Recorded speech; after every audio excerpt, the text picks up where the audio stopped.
રામ નવમીની બધાને શુભકામના। ભગવાન શ્રી રામ તમારા જીવનમાં સુખ અને શાંતિથી ભરી દે। તો આજે આપણે ભગવાન શ્રી રામ અને માતા સીતાની મૂર્તિની સ્થાપના કરીએ, જે મેં માટીમાંથી બનાવી છે।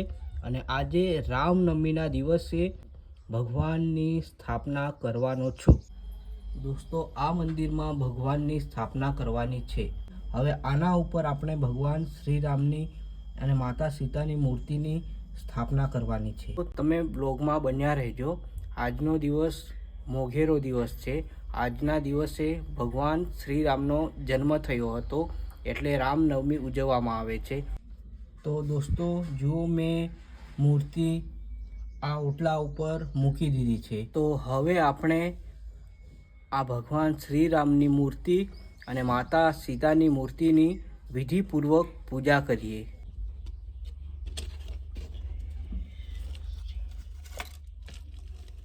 તો દોસ્તો, મેં દીપક જલાવી દીધો, અગરબત્તી કરી દીધી, ફૂલહાર ચડાવી દીધા।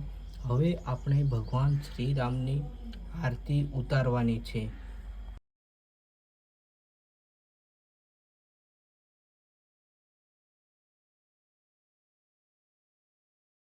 તો દોસ્તો, આપણે ભગવાન શ્રી રામની આરતી કરી દીધી છે। હવે તમે આ ભગવાનની મૂર્તિના ભાવથી દર્શન કરી લો।